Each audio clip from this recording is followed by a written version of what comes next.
What is up, everybody? Welcome back to another edition of the Severe MMA podcast. And today we are joined by Joe McColgan, who fights for the Cage Warriors lightweight belt against Agi Sagdari coming up next Saturday at Cage Warriors 124.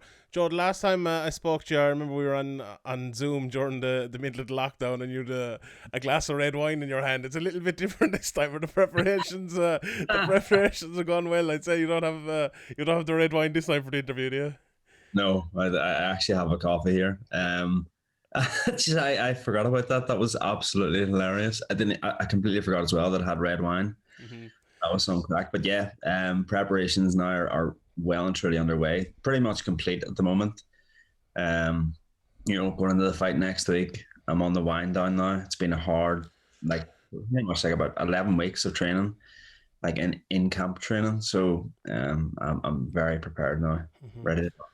I suppose with this fight coming up, there was a lot of talk whether it be you or whether it be Mehdi Bin Lakhdar, and obviously Paul Redmond is after signing for the promotion as well. When someone, a name like that, signs for it, he's going to be coming right in towards the top of the division. Did you have faith that you were always going to get this shot straight away, or were you kind of, until the paper was signed, you were like you were thinking whether you get it or not? Well, I didn't know. I assumed that. Well, there was a lot of moving parts. There was Paddy Pimblett. He had just beaten the Italian guy. He's obviously always in line for a title shot. Then there was Mehdi. He was given the title shot. Desme was there, who'd pretty much beaten Aggie and probably deserved the rematch. And then Paul had just signed. So you had all these guys kind of be right to say deserving of the shot, and I was there as well, and I felt like I was deserving of the shot as well, given my last performance and the fact that I'd taken on Mason Jones on 6 days' notice. So, no, I think I didn't know it wasn't a given, but we were just hoping, and we were glad that it came my way. And it couldn't have been at a better time. Actually, what you probably don't know is that they did offer me the Agi Sadari fight whenever Mehdi pulled out last time around. And that would have been 2 weeks out. And learning from my mistakes, I chose not to take that fight because they initially had asked me to fight in March, and I just bought a new house with my wife, and it needs a lot of work. So I just knew that I wasn't going to be able to give 100% to a training camp, and I thought, no way, like never again. I'll only go into a fight when I can fully commit to training and I can prepare the way I should. That's what you need to do to fight at this level. So I'd said no and hadn't really got the training, and then they offered me the Aggie fight. Probably thought that I was still in my head. I still thought I could beat him, but I just thought, no. If I'm going to fight, I'm going to give a good account of myself. And the next time, if I need to get my hands on the title, I have to be 100% ready. And I wasn't at that stage. So, I knew at that stage they kind of had me in line for a title shot, whether it was now or in September or later on in the year. And I'm just happy that they're giving it to me now. And Yeah. everything's kind of worked well. Pimlet's off to the UFC. Mehdi and Paul are fighting. What a scrap that is. That's the number one contender fight. So, me and Aggie will scrap it out. And the champion will face the winner of that. I remember last time we spoke as well, you mentioned that fight you took down in Cork and saying that like you probably wouldn't do something like that again, even though like the opponent wasn't maybe the best opponent in the world. Robbie came in and he did a good job. He put up a good fight, but was that part of it, and as well obviously the Mason Jones thing where you came in short notice, and one of the most insane events that ever happened in this side of the world, I suppose, with the lockdown like starting 20 minutes after the event finished or something like that. You just had enough madness, I presume, over the last year or so. Well, for the Robbie Scott fight, I knew I did not want to fight, but Cage Warriors really, really wanted. They insisted on me on my fighting, and I just, you know, it just probably wasn't the best thing, given like I wasn't able to spar because I went into that fight still concussed from the Medi fight. I was like only like 9 weeks after, I think 9 or 10 weeks. But I just, like it is what it is. It was the first time Cage Warriors had been in Ireland for such a long time. I thought, okay, we'll go ahead. And as you say, Robbie Scott wasn't. He wasn't. He was still good and he was very game, but he wasn't the same level as the other guys that I fought previous to that. The main kind of lesson came from the Mason fight because I was in training but I was half-assing it. Like, and I mean, I was half-assing it. I had started a new job in January, and I wasn't going to sessions because I was going to be fighting some like 5'7" wrestler who I could fight in my sleep, and I just wasn't really there. The weight cut wasn't great. Everything was starting to shut down, and and then they offered me. I went from feeling not even really prepared, but just kind of thinking I'll win it anyway because he's not great. He's the perfect style match for me to getting Mason Jones, the hardest style matchup for me in the division, and over 5 rounds. I thought my tank wasn't ready for 3 rounds, and then they're adding an extra two on, and then putting someone who doesn't take a step back in your face, doesn't gas out. It was just a recipe for disaster. And that whole week before the fight was the most insane week, mentally and physically, I have ever had and will ever have, hopefully, in for the rest of my life. It was crazy. I can't even explain it. And I just kind of said after to my wife, I was like, I will never ever put myself in a position like that again. If I'm going to commit that fight, I'm going to commit to the full training camp so that I am ready to fight anybody. So for this fight, I've been training for Aggie. For the last fight, I was training for Kieran. But at any point, had anybody pulled out, I'd have been ready to step up, fully confident, fully prepared. So and that's the main difference, and that's the reason I didn't take that Aggie Solari fight whenever they offered me the short notice. It makes sense. Much. I suppose lots of fighters don't really do that. There is this, and especially when it's a title shot. Like the Mason Jones one or like the last Aggie one would have been. They will take the chance and go into it. But I find the most interesting thing you said there, you were still feeling the concussions going into the fight down in Cork. Was that something like that? It was just like it was things that were just like we've heard people before, and they said they get a bad headshot and they're feeling it for months or years after. Was it something that you felt like that would keep you out altogether, or keep you out for a good time, or was it something you felt like you could get through? And obviously you got the tests and everything like that, did you, before the fight, and passed through them? Well, there's no tests for concussion. Like they can't do anything. It's what it was anytime I attempted to spar, I was getting like blurred like things in my eye and stuff, and it's just like mad flashes. I had to stop sparring like a couple of weeks before, and I had to go. I remember actually, the Thursday before it would have been about 10 days out, and I was in hospital, like going to see the eye specialist just to say like, listen, what is it my head or is it with my eye? And they said there were floaters, like some damage to the eye, but still allowed me to like a fight, so it wasn't that bad. But it's just kind of signs and symptoms of being hit hard in the head. And so like I knew that my ability to take shots wasn't great. And probably that kind of carried over into for a few months after. So who knows, in the Mason Jones fight, my ability to take shots wasn't great. I did feel like getting flashed a lot easier than what I normally would. But I mean, like now I like in sparring, I feel complete, like I feel like 100%. If I do get hit, it's just a normal feeling of being hit. There's nothing like really untoward about it. It's just like, or strange. So I'm fully recovered now. Which is good. That's a good sign. But yeah, Jesus, it must be worrying. I know you've been like it's funny. I was looking at your record today, and I was thinking coming into talking to you today that when we mentioned like the kind of the up and comers in cage warriors, I suppose we look at Ian Gary, we look at Paul Hughes, but your name is not really mentioned in the kind of same up and comers breath. And I think the reason for that was because in your second fight, you fought Peter Queeley after 10 fights, and you're immediately like taken out of that conversation and put it to like one of Ireland's best fighters. Do you think that in retrospect has kind of held you, not held you back in terms of the way you fight, but held you back in the way in terms of maybe people talk about you and the position? Like when we talk about, say, if it was a UFC card was coming back, those are the lads we'd be thinking of before maybe your name will come up, even though you're probably more schooled in terms of MMA and have more experience than those lads. I think. Well, I don't know if it's because of who I fought, or it's. I think maybe I'm my worst enemy here because I don't use social media. I don't really promote myself the way those guys do.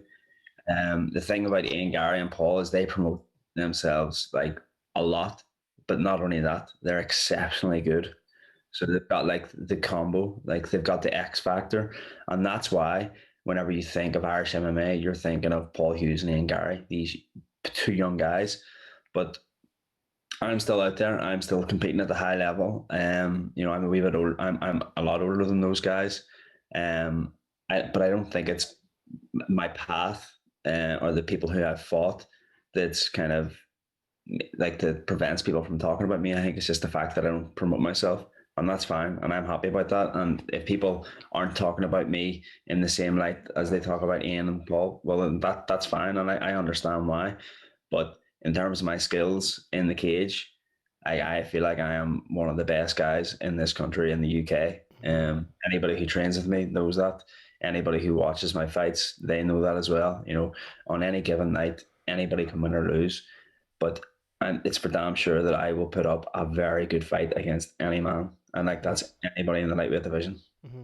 And it's funny, like when thinking about your career, like some fighters come up and they like the two lads we just mentioned, and they both said they want to get to the UFC, they want to be UFC champions. I know we've heard enough people in Irish MMA say, "And I'm going to be a UFC champion. I'm going to be the greatest fighter of all time."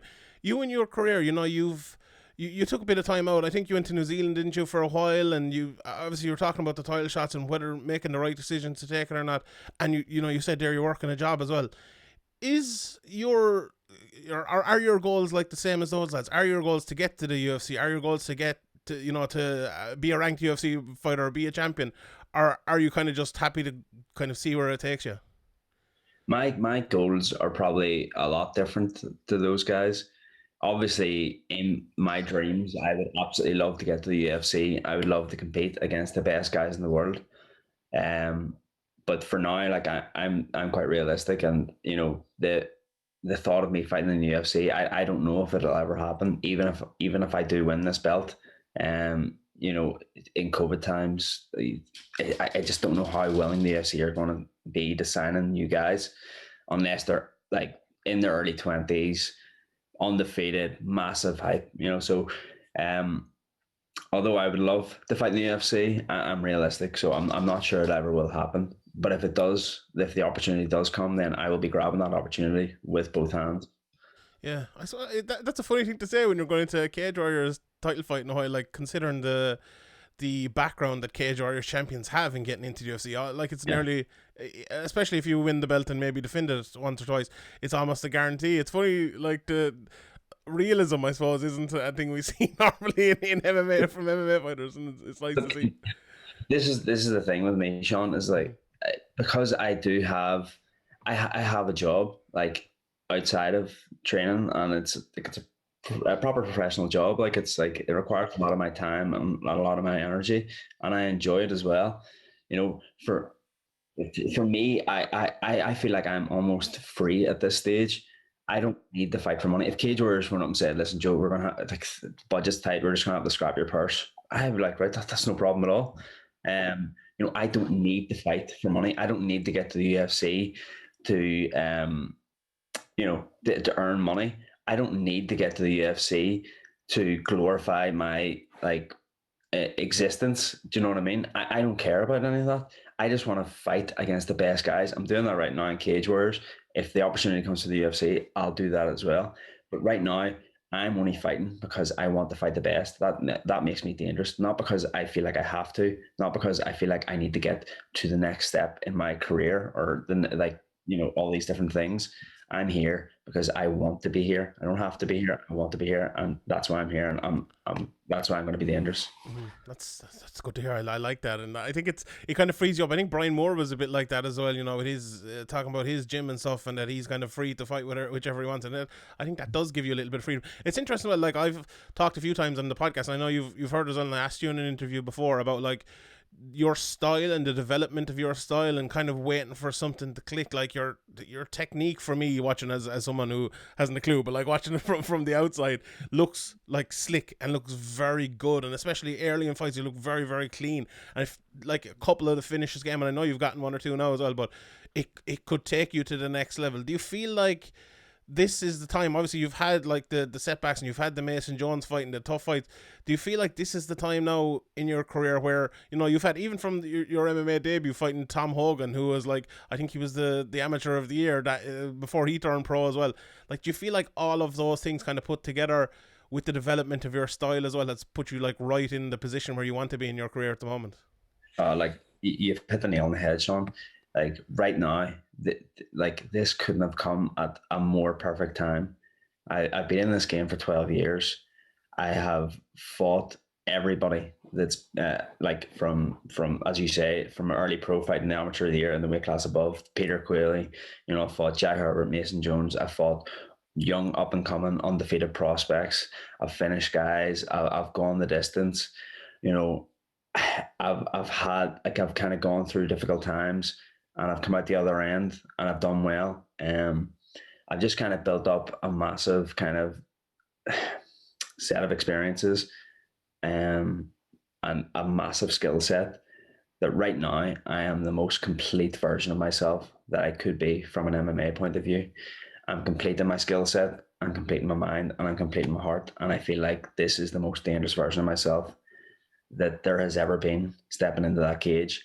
And Aggie's going to feel that whenever it comes to the fight time. He's going to feel that I am definitely, this is the best version of me that there has ever been. And it couldn't have come at a better time. If this fight had been offered to me last year, it would have been an easier night for Aggie. I still would have won that. To be honest, I'll beat Aggie. Like in my opinion, like I'm a bad style matcher for Aggie, so I would have beat him 3 years ago. But now it's going to be the icing on top there. He's getting the full shebang. Mm-hmm. I haven't watched a good bit of him. Obviously, he's fought in cage wars now a couple of times. Like, I don't know if you did it before he made his debut, but I went and I looked at him, and like a couple of his fights, I think he like karate fights, and he had the gi on, and he was throwing these big spinning kicks. And then I watched one of his MMA fights, and he goes and he takes a guy down after a few seconds. So like he is one of those guys that's well rounded and does it all. And like to me, I've talked about him a couple of times in the podcast before, and he looks to me like a guy. If he got to the UFC, he'd have a good 10 to 15 fight UFC career. Just a gritty, good, kind of well-rounded guy. What is it you see in him? I know you said it there that you feel like you're a bad style matchup for him. What do you see in his style that you feel like you will be able to prey on maybe a little bit? Well, I mean, I've only watched like his last two fights, and I didn't even watch the Jack Grant fight. I watched like 2 minutes of it and turned it off. I watched the full Desmond fight the other day, and he seems like he's good everywhere. I don't really know what he's like on the ground. He's got submissions on his record, so I'm assuming he's good there. I think his most dangerous weapons aren't his hands, his kicks, or his takedowns. It's his IQ, its ability to stay safe, to win the rounds, and to get himself out of danger when danger presents itself. And you know that's one of my strengths. My fight IQ is probably one of my best strengths. And I feel like I'm going to be able to put him in danger a lot more than Jack did, a lot more than Desmond did, and I'm going to be able to put him in danger for every minute of all these 5 rounds. And I just think that I'm just going to be a bit too much for him. I think Desmond came out and was playing a kicking game with him, and he'll be happy to do that. I don't play a kicking game. I come out with hands, and I'm throwing with intent. I'm putting people under pressure. If he's looking for takedowns, they'll not be there.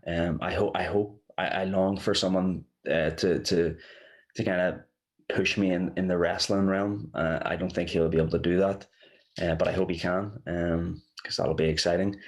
But I just feel like with when I look at the Jack fight, Jack was just throwing shots at the air and like just doing things for the sake of doing things and gassed himself out. Desmond played a kicking game with him and kind of gassed himself out as well because he only took it in 6 days' notice. I actually thought Desmond won the fight. And I feel like you watch Aggie going back into the corner every time, and he's like not even out of breath. That if I see him going back into the corner and he's not out of breath, and I'm not working hard enough, the work rate will just go up round upon round upon round. The work rate will go up until I start seeing him getting tired. I'm going to be coming after him this whole fight. Yeah, it's a very fun, interesting matchup. Like there's a lot of fun, interesting matchups, I suppose, in the cage warriors lightweight division. A couple more things before I let you go. I appreciate the time, because we mentioned earlier on, Paul Redmond is thereabouts at the top of the lightweight division as well. For my money, I think Decky McColgan is right thereabouts as well. I think his progression has been very good in the last few years. Let's say you win the title next weekend.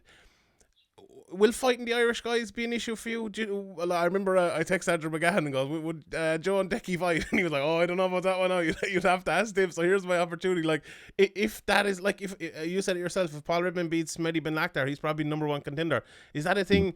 I know people are probably want to avoid it, but is that a thing you'd be willing to do if the opportunity came up?